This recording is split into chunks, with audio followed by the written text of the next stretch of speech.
नमस्कार प्यारे साथियों।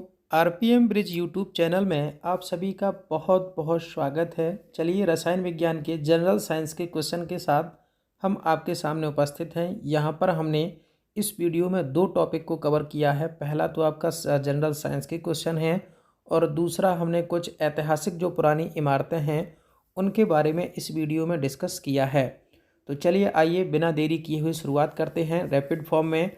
लेकिन उससे पहले जो भी हमारे YouTube चैनल पर नए हैं तो प्लीज़ चैनल को सब्सक्राइब करना बिल्कुल भी नहीं भूलना है और वीडियो में अंत तक बने रहना है। वीडियो आपके लिए बहुत ही महत्वपूर्ण होने वाली है और साथ ही चैनल को सब्सक्राइब कर लीजिए और साथ ही बेल आइकन को प्रेस कर लीजिए, जिससे कि कोई भी नई वीडियो अपलोड होते ही नोटिफिकेशन पहुंच सके आप तक और उस नोटिफिकेशन पर क्लिक करके पूरा वीडियो आप अंत तक देख सकते हैं। तो चलिए श्रृंखला की शुरुआत करते हैं। आज इस टॉपिक में इस वीडियो में हम दो टॉपिक पर बात करने वाले हैं प्यारे साथियों। एक तो जनरल साइंस में केमिस्ट्री के क्वेश्चन और दूसरा कुछ पुरानी ऐतिहासिक इमारतों के बारे में। पहला क्वेश्चन आपके सामने है, आधुनिक रसायन विज्ञान के रूप में किसे सम्मानित किया जाता है? तो प्यारे साथियों फर्स्ट क्वेश्चन का आंसर हो जाएगा एंटोनी लवोसियर। चलिए आगे बढ़ते हैं। आवर्त सारणी का आविष्कार किसने किया था? तो प्यारे साथियों आवर्त सारणी का जो आविष्कार है वो मेंडलीव के द्वारा किया गया था। प्यारे साथियों चलिए आगे बढ़ते हैं।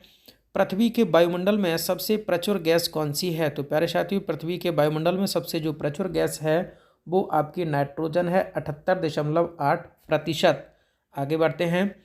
धान के खेतों और दलदल से कौन सी गैस निकलती है? तो प्यारे साथियों धान के खेतों से और दलदल से जो निकलने वाली गैस होती है वो आपकी मीथेन होती है। बहुत ही इंपॉर्टेंट क्वेश्चन है प्यारे साथियों। चलिए आगे बढ़ते हैं क्वेश्चन नंबर 5 की तरफ। ऑटोमोबाइल निकास में कौन सा विषाक्त तत्व मौजूद है? तो ऑटोमोबाइल निकास में प्यारे साथियों जो विषाक्त तत्व आपका होता है वो कौन सा होता है? लीड। चलिए आगे बढ़ते हैं। किन गैसों के कारण अम्लीय वर्षा होती है? तो प्यारे साथियों वो कौन सी गैसें हैं जिसकी वजह से अम्लीय वर्षा होती है?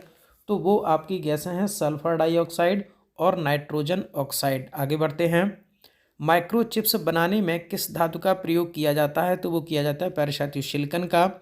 ये क्वेश्चन बहुत ही महत्वपूर्ण है, ऐसा कोई एग्जाम नहीं जिस एग्जाम में ये क्वेश्चन ना पूछा जा चुका हो। चलिए आगे बढ़ते हैं। सिलिकॉन नामक विषाक्त पदार्थ किसके कारण होता है? तो वो सिलिकोसिस सिलिकोसिस के कारण होता है। नेक्स्ट आगे बढ़ते हैं क्वेश्चन नंबर 9 की तरफ। विद्युत स्विच, कंप्यूटर डिस्क आदि के निर्माण के लिए किस बहुलक का उपयोग किया जाता है? उसका नाम है एक प्रकार का प्लास्टिक। नेक्स्ट आगे बढ़ते हैं। किस बहुलक के साथ रेडियो और टीवी के कैबिनेट बने हैं? पॉलिस्टीरीन प्यारे साथियों। तो क्वेश्चन नंबर 10 के लिए आपका जो राइट आंसर हो जाएगा वो पॉलिस्टीरीन। चलिए नेक्स्ट आगे बढ़ते हैं। रेनकोट बनाने के लिए किस रसायन का उपयोग किया जाता है? तो पॉलीविनाइल क्लोराइड यानी कि पीवीसी का प्रयोग किया जाता है रेनकोट बनाने के लिए। चलिए नेक्स्ट आगे बढ़ते हैं। किस प्रकार के प्लास्टिक को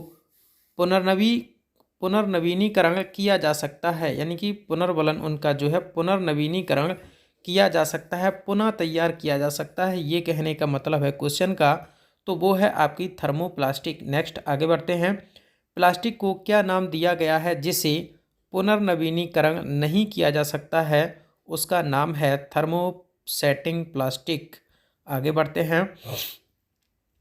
साधारण तापमान पर कौन सा तत्व तरल होता है? तो प्यारे साथियों साधारण ताप पर कौन सा तत्व तरल होता है? तो वो आपका होता है बुध। आगे बढ़ते हैं।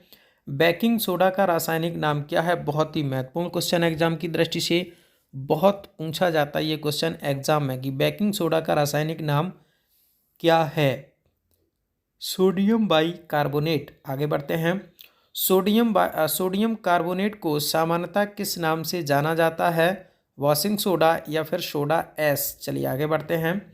सोडियम क्लोराइड क्या है? तो आप सभी जानते हैं प्यारे साथियों सोडियम क्लोराइड आपका नमक होता है यानी कि NaCl। चलिए आगे बढ़ते हैं।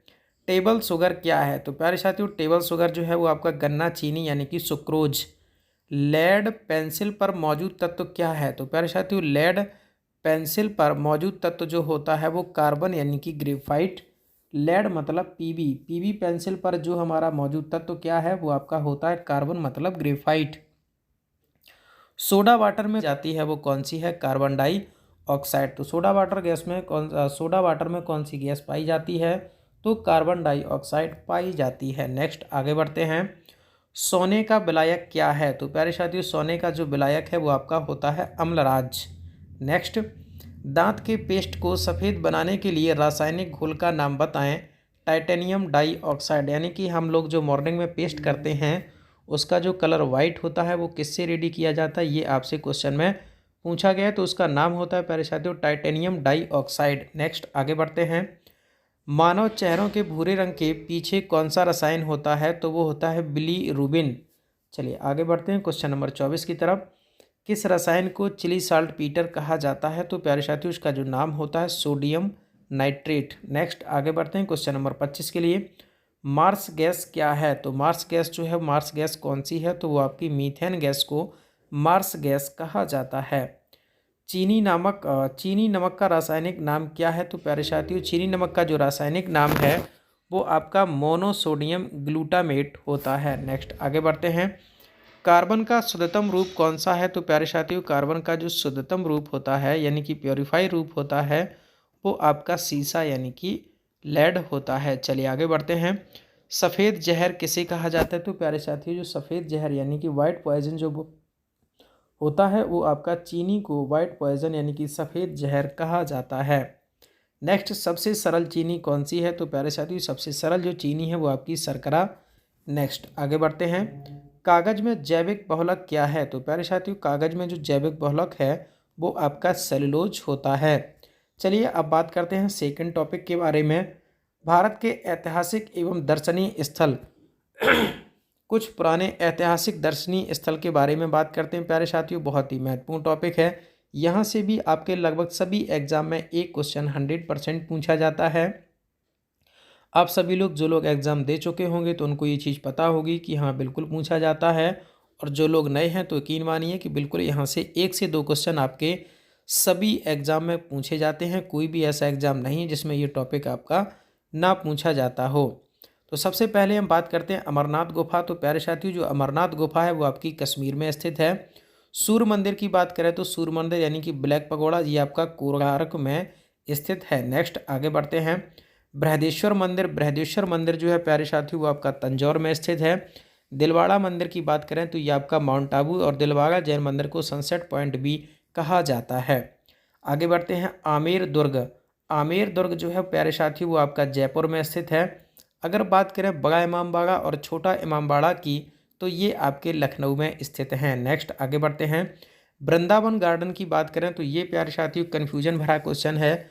आपको लगेगा कि वृंदावन गार्डन यानी कि वृंदावन में होगा, लेकिन ऐसा नहीं है। वृंदावन गार्डन जो है वो आपका मैसूर में स्थित है। चिल्का झील की बात करें तो बहुत ही इंपॉर्टेंट क्वेश्चन है प्यारे साथियों, और चिल्का झील जो है वो आपकी उड़ीसा में है। चलिए आगे बढ़ते हैं। अजंता की गुफाएं। तो प्यारे साथियों अजंता की जो गुफाएं हैं वो आपकी औरंगाबाद में स्थित हैं। मालाबार हिल्स जो है प्यारे साथियों वो आपका मुंबई में स्थित है। नेक्स्ट आगे बढ़ते हैं। गोमतेश्वर मंदिर श्रवणबेलगोला ये आपका कर्नाटक में स्थित है प्यारे साथियों। तो बहुत ही इंपॉर्टेंट और अच्छी जगह है, अच्छा मंदिर है प्यारे साथियों, घूमने लायक है। गोमतेश्वर मंदिर श्रवणबेलगोला यानी कि कर्नाटक। बुलंद दरवाज़ा की बात करें तो प्यारे साथियों जो आपका बुलंद दरवाज़ा है वो फतेहपुर सीकरी आगरा उत्तर प्रदेश में है। आगे बढ़ते हैं। अकबर का मकबरा जो है प्यारे साथियों वो सिकंदरा और आगरा दोनों जगह पर है। जोग प्रपात जो है प्यारे साथियों वो आपका मैसूर में स्थित है, तो आपको याद रखना है। चलिए आगे बढ़ते हैं।